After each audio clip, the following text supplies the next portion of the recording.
Hello, all, and welcome back to my channel Shruti's Voice. How are you all? Today, we will be discussing the top 5 hacks that won't make you poor. पैसा कमाना सबको आता है तो पैसा खर्चा करना भी सबको आता है। कभी कभी हम अपनी ज़रूरतों से ज़्यादा खर्चा कर देते हैं और यही एक चीज़ हमें डुबा देती है।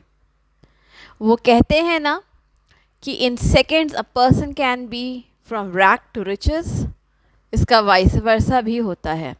In seconds only a person can be from rich to rag.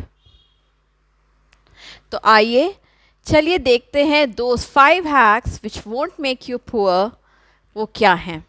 First, automate your savings. जब पैसा सैलरी अकाउंट में रहता है या हाथ में रहता है तो खर्चे हो जाते हैं। तो एक रूल बना लीजिए, एक दूसरा सेविंग्स अकाउंट खोलिए जहाँ से सिर्फ और सिर्फ इन्वेस्टमेंट्स के लिए ही पैसा कटे, और जैसे ही आपके सैलरी अकाउंट में सैलरी क्रेडिट हो वैसे ही आप ऑटो डेबिट के थ्रू उस पैसे को जो भी आपने इन्वेस्टमेंट्स के लिए प्लान कर रखा है उसको उस सेविंग्स अकाउंट में ट्रांसफ़र कर दीजिए और अब उन बचे हुए पैसों से अपना पूरा मंथ गुजारिए। जो दूसरा सेविंग्स अकाउंट है उसको सिर्फ और सिर्फ इन्वेस्टमेंट्स के लिए रखिए, उसको भूल जाइए कि वो भी आपके पास एक अकाउंट है। लेकिन जो आपका सैलरी जितनी बची हुई है after that investment, use that money only. दूसरा, नॉन स्पेंडिंग डे। स्टार्टिंग में आप इसको महीने में 2 बार ही कर सकते हैं, यानी 2 हफ्ते में 1 बार ही फॉलो कर सकते हैं, और जब आपकी आदत पड़ जाए तो आप इसको हर हफ्ते फॉलो कर सकते हैं। जैसे व्रत या फास्ट रखते हैं ना, वैसे ही नॉन स्पेंडिंग डे कि इस दिन, हफ्ते के इस दिन हमें खर्चा नहीं करना है। इससे 2 चीज़ें होती हैं। पहला, डिसिप्लिन स्पेंडिंग, यानी कि आप उस दिन कुछ भी खर्चा नहीं करेंगे, कुछ भी हो जाए आपको खर्चा नहीं करना है। तो आपको इस बात का एहसास ज़रूर होएगा कि बिना पैसे खर्चे किए भी लाइफ को एंजॉय किया जा सकता है। और दूसरा, आपके अंदर प्लानिंग आ जाएगी, because to not to spend on that day you have to pre plan things. आप उस दिन का सब कुछ सामान घर पे ला के रखेंगे, प्लानिंग से चलेंगे, तो इससे आपके अंदर प्लानिंग भी कल्टीवेट होगी। So make it a habit to have non spending day at least twice in a month, and once you have that practice, make it every week.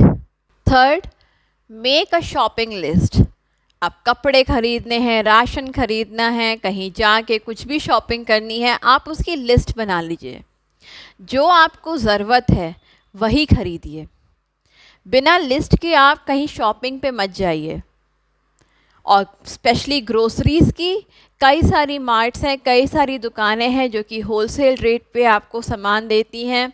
तो आप अगर सामान बल्क में लेंगे तो आपको डिस्काउंट्स भी ज़्यादा मिलेंगे।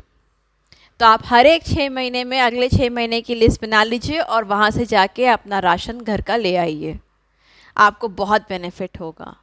लेकिन कहीं भी जाइए, कोई भी शॉपिंग के लिए, डोंट गो विदाउट लिस्ट, क्योंकि जब हम बिना लिस्ट के जाएंगे तो बहुत सारी चीज़ें ऐसी भी हम खरीद लेते हैं जिनकी बिल्कुल भी ज़रूरत ही नहीं है।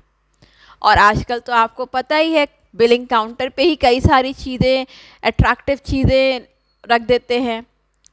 वो बताते हैं कि डिस्काउंट्स इतने हैं, पर वाकई में हमें क्या उन चीज़ों की ज़रूरत है? हम बिना ज़रूरत के उन चीज़ों को ख़रीद लाते हैं। So make a shopping list and then go out for shopping. Fourth, repay loans as soon as possible. अब लोन लेना कोई गलत बात नहीं है, it's absolutely okay to take loans. लेकिन क्या आपको पता है, जब हम लोन्स लेते हैं, चाहे उसका रेट ऑफ इंटरेस्ट कितना भी % कम क्यों ना हो, अट्रैक्टिव ल्यूक्रेटिव ऑफर्स रहते हैं 6%, 5%, और हम सोचते हैं कि चलो बहुत अच्छी बात है, हम चलो लोन ले लेते हैं।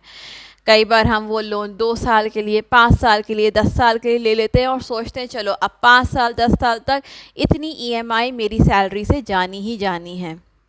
लेकिन क्या आपको पता है, स्टार्टिंग के मंथ्स में हम प्रिंसिपल ना के बराबर पे कर रहे हैं, निल। हम इंटरेस्ट ज़्यादा पे कर रहे हैं। अगर आपने लोन लिया है तो उसको जितना जल्दी से जल्दी रीपे करेंगे उतना आप इंटरेस्ट कम पे करेंगे और प्रिंसिपल अमाउंट ज़्यादा पे करेंगे। So make sure to repay your loans as soon as possible. Fifth, develop a financial budget.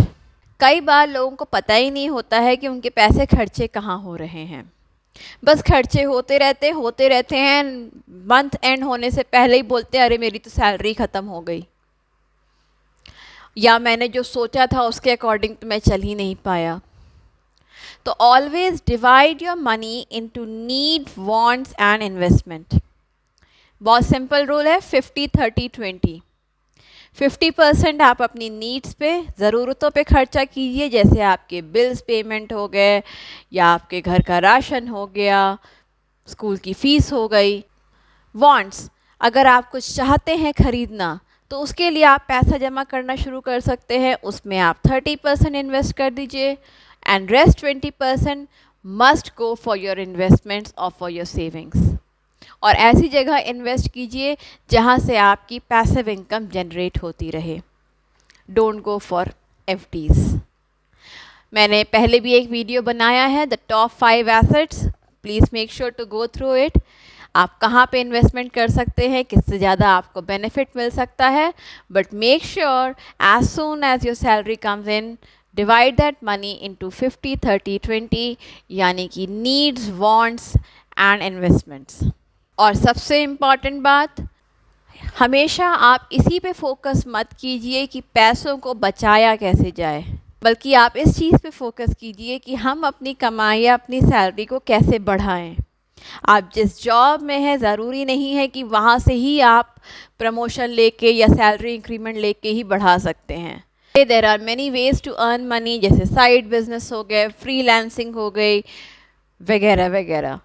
तो हमेशा आप अपने पैसों को बढ़ाने के लिए सोचिए, अपने टैलेंट का यूज़ कीजिए, अपने माइंड का यूज़ कीजिए कि कैसे हम उन पैसों को और बढ़ा सकते हैं. बहुत इम्पॉर्टेंट रूल है, do not save what is left after spending, but spend what is left after saving. Stay tuned. Bye bye.